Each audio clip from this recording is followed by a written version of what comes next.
Blessed be the name of the Lord. The book of John, chapter 20, verse 1. Ang muling pagkabuhay ni Jesus. Madilim-dilim pa na ng unang araw ng Sanlinggo. Pumunta si Maria Magdalena sa libingan. Naratnan niyang naalis na ang batong nakatakip sa libingan.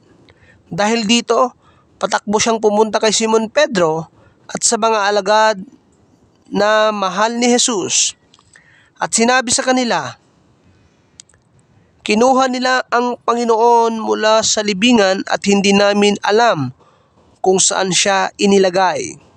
Sina Pedro at ang nasabing alagad ay nagpunta sa libingan. Kapwa sila tumakbo, ngunit si Pedro'y naunahan noong isa.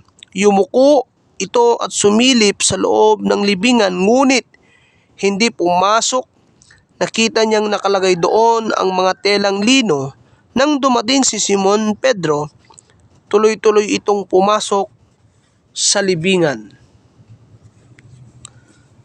At nakita nito ang mga telang lino.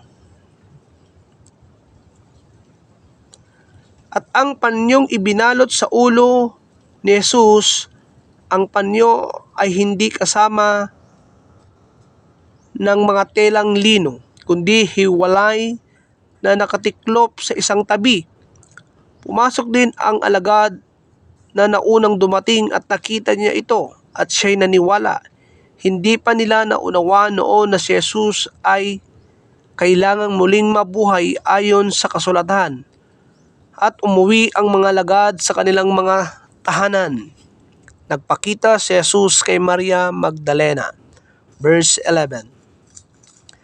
Si Maria ay nakatayong umiiyak sa labas ng libingan. Habang umiiyak ay yumuko siya at sumilip sa loob. May nakita siyang dalawang anghel na nakadamit na puti at nakaupo sa pinaglagyan ng bangkay ni Jesus. Ang isa sa gawing ulunan at ang isa na may sa paanan. Tinanong nila si Maria, "Babae, bakit ka umiiyak?" Sumagot siya, "Kinuha nila ang aking Panginoon at hindi ko alam kung saan siya inilagay."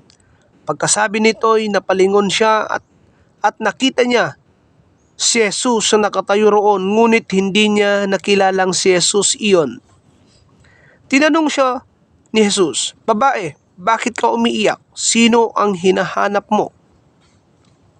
Akala ni Maria ang kausap niya ay ang hardinero, kaya't sinabi niya, "Ginoo, kung kayo po ang kumuha sa kanya, pakituro nga po ninyo sa akin kung saan ninyo siya inilagay at kukunin ko." "Maria," sabi ni Jesus. Humarap siya at kanyang sinabi sa wikang Hebrew, "Rabboni," nang ibig sabihin, guro. Sabi ni Jesus, "Huwag mo akong hawakan sapagkat hindi pa ako nakakapunta sa Ama. Sa halip, pumunta ka sa aking mga kapatid at sabihin mo sa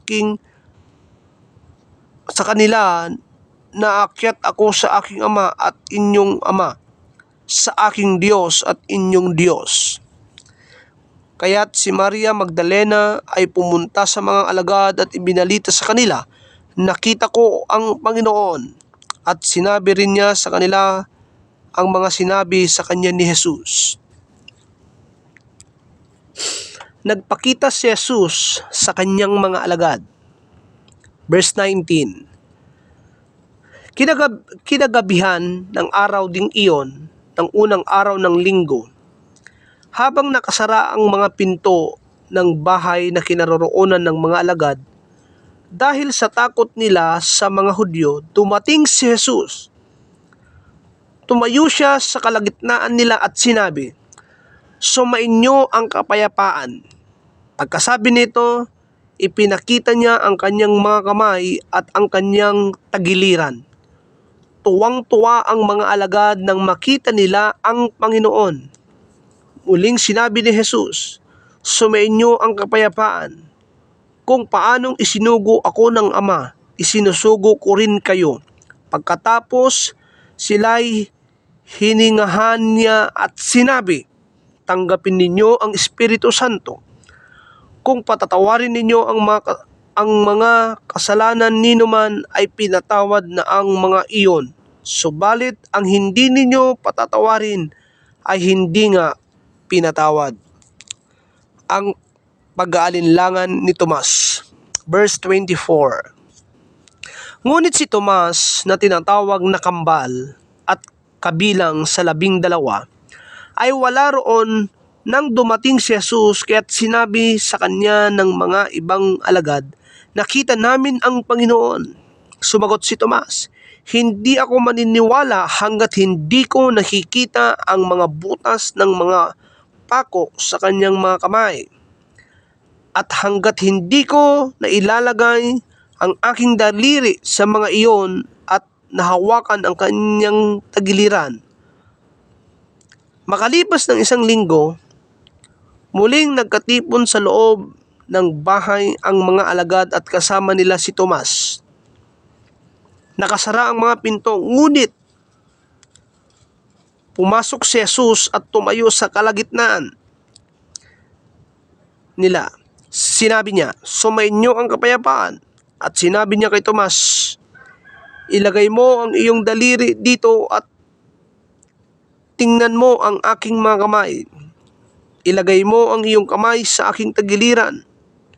Huwag ka nang mag-aalinlangan pa, sa halip ay maniwala ka. Sumagot si Tomas, Panginoon ko at Diyos ko. Sinabi sa kanya ni Jesus, naniniwala ka na ba na dahil nakita mo ako? Pinagpala silang hindi nakakita, gayon may naniniwala. Amen. Ang layunin ng aklat na ito, verse 30, marami bang mga himalang ginawa ni Jesus na nasaksihan ng mga alagad na hindi nakasulat sa aklat na ito. Ngunit, ang mga nakasulat dito ay isinulat upang kayo'y sumampalataya na si Jesus ang Kristo, ang anak ng Diyos. At sa pagsampalatayang iyon ay magkakaroon kayo ng buhay sa pamamagitan niya. Glory to God. Blessed be the name of the Lord.